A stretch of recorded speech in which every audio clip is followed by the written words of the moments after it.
to witness the scenes in front of the Black Madonna.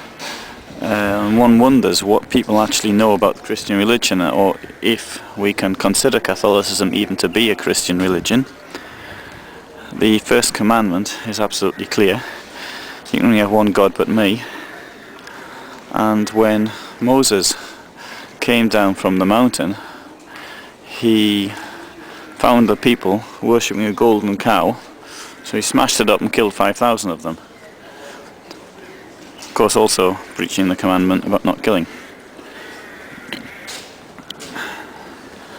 But here we see people actually worshipping a graven image. Now, I'm not going to say what's right or wrong, because if people believe that, that's good. That's very, very good. If it helps. But it's not Christianity. It's not based on the words of the scriptures or the Bible. But I'm sure this lady, as she walks in now, will be immensely helped by what she sees.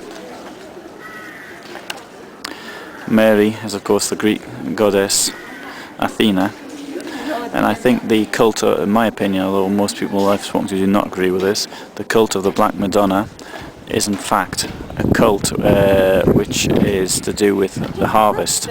So it's a god of harvest. Oh, and this woman's now complaining at me about making about taking photographs. So we see she's obviously full of the love of God.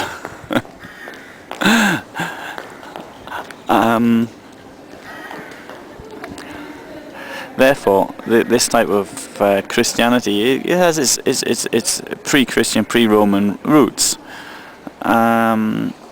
It's taking some elements of Christianity, such as the Jesus and the cross and what have you. And also, it has to be pointed out that the priest was talking about the New Testament. He was talking about one of the parables, the parable of the lost son.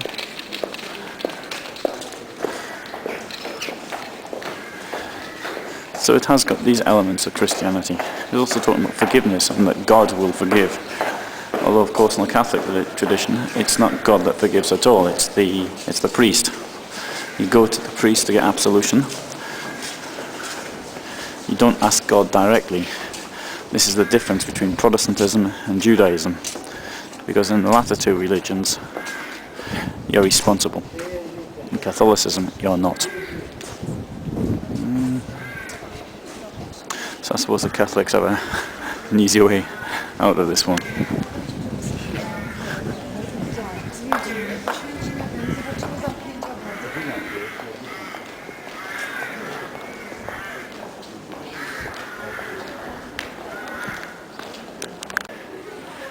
So this is the walk around the ramparts of Jasna Góra, which also shows the root of the cross.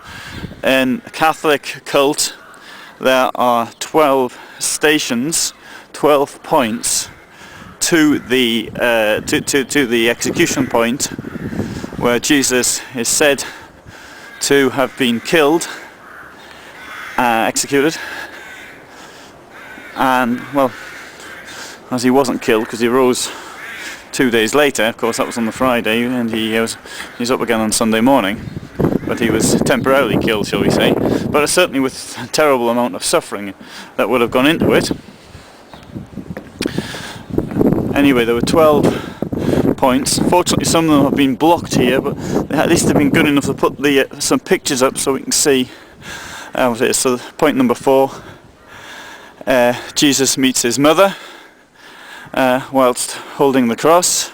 Point number 5, he's helped to carry the cross by somebody else,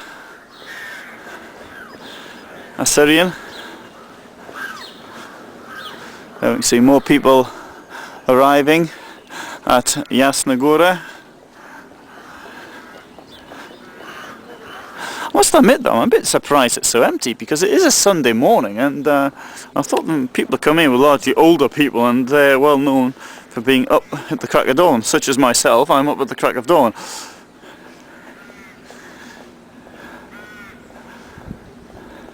Point 6.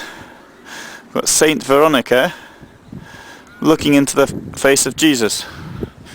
Don't know who she was. The ramparts here have been very nicely done. They have pleasant views looking out, and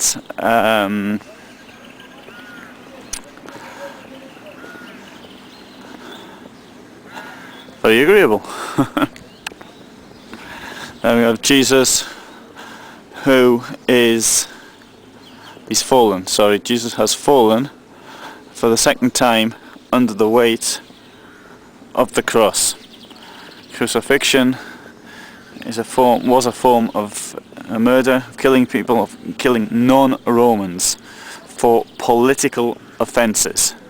So therefore the story, which many Catholics want to believe, that he was killed by Jews, is utter nonsense, because if that were the case, he would have been stoned if the Sanhedrin. It was a political crime he committed, which could have been rebellion or something of that nature. Or he could have been innocent. He was accused of having done it. So there we have some cannons. The symbol of Catholic power in the Middle Ages. So here we have what appears to be an imitation of a 17th century weapon, and it does say it was who actually made it. There's a company in Scotland who did it.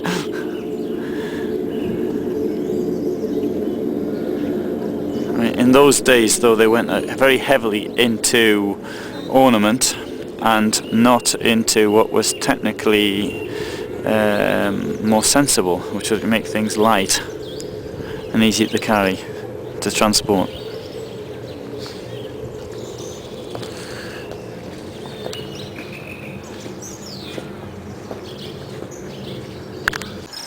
Jesus here has been nailed to the cross.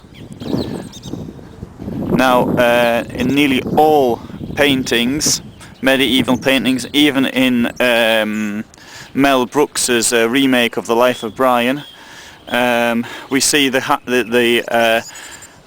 nails going through the hands, which is totally impossible. A nail would have to go between the two bones which are in the arm. If it went through the hand, as soon as the person was put up, it would just tear through. The hand could not support the weight of the body.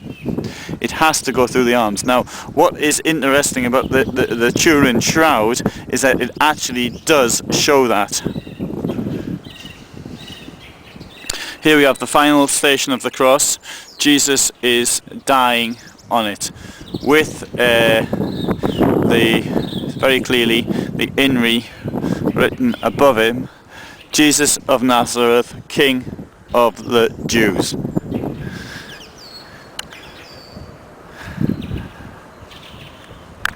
The 13th station is Jesus being taken off the cross.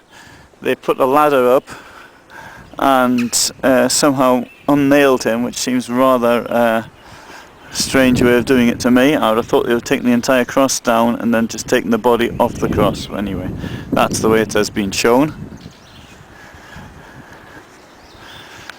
In front of me is the picture, is a statue of the Pope John Paul II. And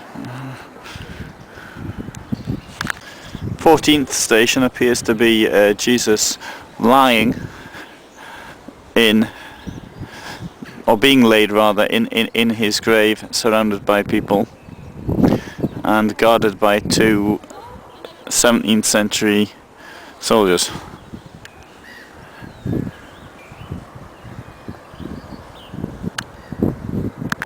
Here we have a statue of John Paul II, very nicely framed with the background of the wonderful blue sky. And John Paul II, who did so much for the unification of other religions, of putting behind all the evil committed by the Catholic Church in the past 1,000 years or so, and seeking unification with other religions. He didn't manage to succeed as far as the Eastern Church was concerned, the Russian Orthodox Church, but he certainly did reach out to and